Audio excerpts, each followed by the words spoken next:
അടുത്ത ടോപ്പിക്ക് ഒരു ഇമ്പോർട്ടൻ്റ് ടോപ്പിക്കാണ് ക്യാവിറ്റെംപ്റ്റർ. ക്യാവിറ്റെംപ്റ്റർ എന്ന് പറഞ്ഞാൽ അതിൻ്റെ അർത്ഥം ലാറ്റിൻ എക്സ്പ്രഷനാണ്. അതിൻ്റെ അർത്ഥം ലെറ്റ് ദ ബയർ ബിവെയർ എന്നാണ്. അതായത് വാങ്ങുന്ന ആൾ വാങ്ങുന്ന സാധനങ്ങൾ വളരെ കൃത്യമായി സൂക്ഷിച്ചും പരിശോധിച്ചും നല്ലതാണെന്ന് ഉറപ്പുവരുത്തി വാങ്ങണം. അതാണ് അതിൻ്റെ അർത്ഥം.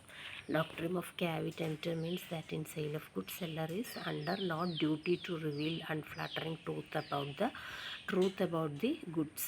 സെല്ലർക്ക് ഗുഡ്സിനെ പറ്റി വളരെ വിശദമായിട്ടുള്ള ഇൻഫോർമേഷൻസ് ഒന്നും നൽകേണ്ട ആവശ്യമില്ല. ബയ്യറാണ് സൂക്ഷിക്കേണ്ടത്. Buyer must by goods after satisfying himself of their quality and fitness. ക്വാളിറ്റിയും ഫിറ്റ്നസ്സും കൃത്യമായി നോക്കിയതിന് ശേഷം മാത്രമേ ബയ്യർ പ്രോഡക്റ്റ് വാങ്ങാൻ പാടുള്ളൂ എന്നുള്ളതാണ് ക്യാവിറ്റെംപ്റ്റർ എന്നുള്ളതുകൊണ്ട് ഉദ്ദേശിക്കുന്നത്. അടുത്തത് എക്സെപ്ഷൻസ് ഉണ്ട്. ക്യാവിറ്റെംപ്റ്റർ റൂളിന് സർട്ടൻ എക്സെപ്ഷൻസ് ഉണ്ട്. First one, purchase by description. Rule of caveat emptor does not apply in case for goods are bought by description from the seller. സെല്ലറുടെ ഡിസ്ക്രിപ്ഷൻ കേട്ടിട്ട് വാങ്ങുന്ന ഗുഡ്സിൻ്റെ കേസിൽ ബയ്യർ കൂടുതലായിട്ടും ബിവെയർ ആവേണ്ട കാര്യമില്ല. അത് ഫസ്റ്റ് എക്സെപ്ഷൻ. രണ്ടാമത്തെ, purchase by sample and description. Sample കാണിച്ചെന്ന ഡിസ്ക്രിപ്ഷനിൽ പറയുന്ന ഒരു പ്രോഡക്റ്റ് നമ്മൾ വാങ്ങുമ്പോൾ ആ സാമ്പിൾസിന് ഡിസ്ക്രിപ്ഷന് കറസ്പോണ്ട് ആയിട്ട് തന്നെ ഗുഡ്സ് ഉണ്ടായിരിക്കണം. പിന്നീട് വീണ്ടും അതിനെക്കുറിച്ച് ബയർ കൂടുതൽ കോൺസെൻട്രേറ്റ് ചെയ്യുക, അതിൽ കൂടുതൽ ചെക്കിങ് നടത്തേണ്ട ആവശ്യമില്ല എന്നാണ് പറയുന്നത്. അടുത്ത് ഈ റൂൾ ഇതിലൊന്നും ആപ്ലിക്കബിൾ അല്ല. അടുത്തത്, ഫിറ്റ്നസ് ഫോർ പർപ്പസ്.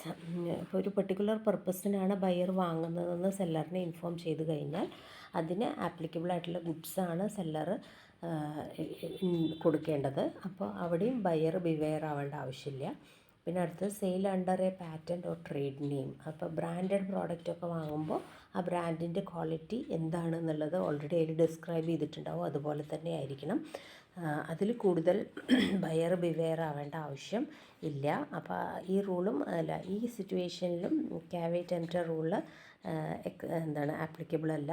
പിന്നെ അടുത്ത, usage of trade usage attach and implied conditions or warranty regarding the quality and fitness for a particular purpose. The doctrine of caveat-emptor does not apply. അപ്പോൾ commercial transactions നടത്താൻ പറ്റുന്ന quality ഉള്ള പ്രോഡക്റ്റുകളാണ് നമ്മൾ വിൽപ്പനയ്ക്ക് വെക്കാറുള്ളൂ. ആ കേസിലും ഈ റൂൾ ആപ്ലിക്കബിൾ അല്ല. പിന്നെ കൺസെൻറ്റ് ബൈ ഫ്രോഡ്, വെറുതെ consent of the buyer is obtain by the seller by fraud. അതായത് സെല്ലർ ബയറെ ചീറ്റ് ചെയ്തിട്ടാണ് ഒരു പ്രോഡക്റ്റ് വിൽക്കുന്നതെങ്കിൽ അവിടെയും ബയർ ബിവെയർ ആയിട്ട് കാര്യമില്ല. അപ്പോൾ അവിടെ ഈ സിറ്റുവേഷനിൽ ക്യാവിറ്റെംപ്റ്റർ ഡസ് നോട്ട് അപ്ലൈ. പിന്നെ മിസ്റെപ്രസെൻറ്റേഷൻ, അതായത് caveat emptor not apply in case for seller make a misrepresentation and buyer relies on it. ബയറുടെ മുന്നിൽ ഒരു മിസ്റെപ്രസെൻറ്റേഷൻ നടത്തിയിട്ടാണ് സെല്ലർ വിൽക്കുന്നതെങ്കിൽ അവിടെയും ക്യാവിറ്റെംപ്റ്റർ റൂള് ആപ്ലിക്കബിൾ അല്ല. ഓക്കെ. പിന്നെ അടുത്തത്, സെയിൽ ബൈ സാമ്പിൾ.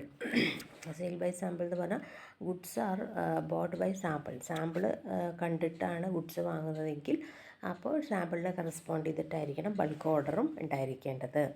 അപ്പോൾ ഇത്രയാണ് ക്യാവിറ്റെംപ്റ്ററിനെ കുറിച്ച് നമുക്ക് ഡിസ്കസ് ചെയ്യാനുള്ളത്.